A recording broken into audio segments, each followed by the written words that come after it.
আসসালামু আলাইকুম। সবাইকে শুভেচ্ছা। মুক্তকাল সম্পর্কিত আপনাদের স্বাগত জানাচ্ছি আমি নয়ন হাসান। বাংলাদেশের রাজনীতিতে একটি গুরুত্বপূর্ণ বাকবদল ঘটেছে বা সেই বাকবদল প্রকাশ এসেছে, যা বেশ কিছুদিন ধরেই আলোচনা ছিল, কিন্তু সেভাবে প্রকাশ্যে আসেনি। বিএনপি মহাসচিব মির্জা ফখরুল ইসলাম আলমগীর একটি বক্তব্য দিয়েছেন, একটি সাক্ষাৎকার দিয়েছেন। সেখানে তিনি বলেছেন যে একটি নিরপেক্ষ সরকারও প্রয়োজন হতে পারে যদি এই সরকার নিরপেক্ষতা বজায় রাখতে না পারে। এর প্রেক্ষিতে তিনি আরো বেশ কিছু কথা বলেছেন। ছাত্রদেরকে যদি রাজনীতি করতে হয় বা রাজনৈতিক দল গঠন করতে হয়, তাদেরকে সরকার থেকে বের হয়ে এসে রাজনৈতিক দল গঠনের পরামর্শ দিচ্ছেন, এবং এটা বলেছেন যে এমনটি না হলে তাহলে অন্য রাজনৈতিক দলগুলো সেটি মানবে না।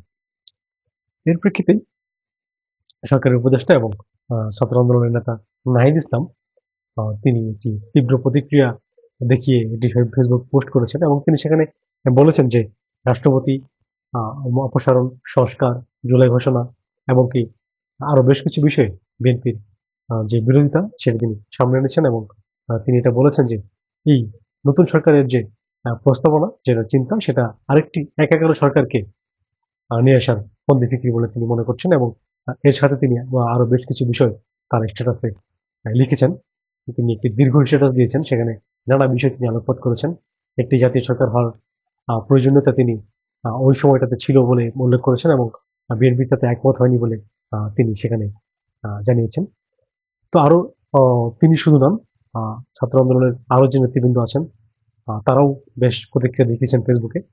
আর এর মাধ্যমেই আসলে বাংলাদেশের রাজনৈতিক যে একটি গুরুত্বপূর্ণ ঘটনা, যে প্রত্যেকের যে টানাপোড়েন রাজনৈতিক দলগুলোর সাথে সরকারের এবং ছাত্র আন্দোলনের নেতৃবৃন্দের তার সাথে, যে এই যে টানাপোড়েনের জায়গাটা, এটি মোটামুটি প্রকাশ এসেছে, এবং এই ধারাবাহিকতা সম্ভবত সামনে চলতে থাকবে।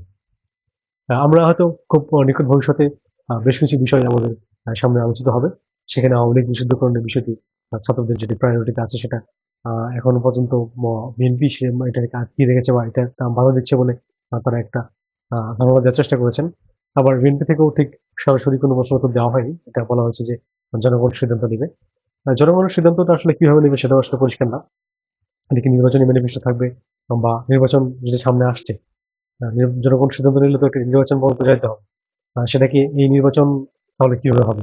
সামনে নির্বাচনে কি আওয়ামী লীগ অংশগ্রহণ করবে কি করবে না, বা করতে দেওয়া হবে কিনা তাদের উপর, সেটা একটা বিষয় আছে। আবার বেশ কিছু বিএনপি নেতৃবৃন্দ এটাকে আবার বলেছেন যে এটাকে আওয়ামী লীগের সাথে তাদের শত্রুতার জায়গা তেমন নাই। অপরাধীদের তারা বিচার চান।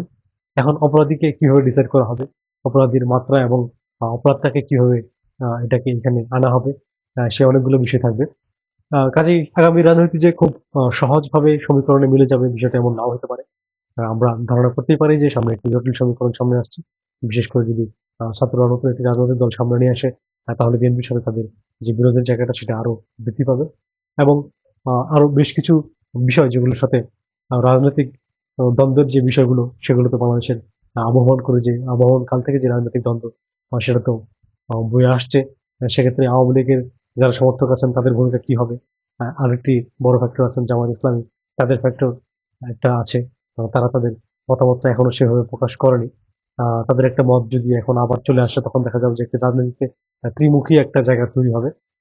তবে এই আহ নিরপেক্ষতার জায়গার যেটা মির্জা ফখরুল ইসলাম আলমগীর বলার চেষ্টা করেছেন, সেখানে আবার আরেকজন উপদেষ্টা আসিফ মাহমুদ দেখলাম ফেসবুকে একটি কমেন্টে বলেছেন যে এই সরকারের নির্বাচন কমিশনার, অ্যাটর্নি জেনারেল, সাবেক পুলিশ সম্মত ডিআইজি, তারপর হচ্ছে আরেকজনের কথা বলেছেন যে দুদক কমিশনার, সব তো বিএনপির, তাহলে এই সরকার নিরপেক্ষতার জায়গাটা আশা কিভাবে করছে, বা এটাকেও মাথায় রাখতে হবে বলে তিনি একটা ফেসবুক কমেন্টে লিখেছেন।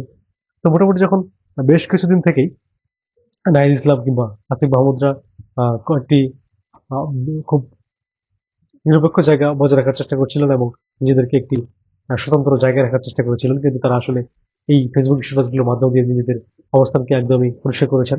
আর এই পরিষ্কার করার মধ্য দিয়ে বাংলাদেশের রাজনীতি আসলে একটি নতুন মাত্রায় প্রবেশ করছে।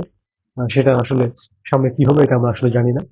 যে কোনো সমীকরণ এখানে রাজনীতিতে ঘটতে পারে। যেটা আমরা সাধারণত বলে থাকি যে রাজনীতিতে শেষ কথা বলে কোনো কথা নেই। আসলে এই শেষ কথা বলে যে কোনো কথা নেই, এটাই সামনে দেখা যাচ্ছে যে নানান ধরনের সমীকরণ সামনে চলে আসছে, যেগুলো আজ থেকে 6 মাস আগে এক ধরনের সমীকরণ ছিল, এক ধরনের চিন্তা ভাবনা ছিল, একটি নতুন দেশ, নতুন স্বপ্ন এবং নতুন জায়গা তৈরির যে বিষয়গুলো ছিল এগুলো আস্তে আস্তে বিভিন্ন দিকে বাঁক-বদল করছে এবং বিভিন্ন রাজনৈতিক ইস্যুগুলোই এখন প্রাধান্য পাচ্ছে। সামনের দিনগুলোতে আমাদের দেখার বিষয় যে এই রাজনৈতিক বাঁক-বদল আসলে ভালো না মন্দ, কোন দিকে মোড় নেয়।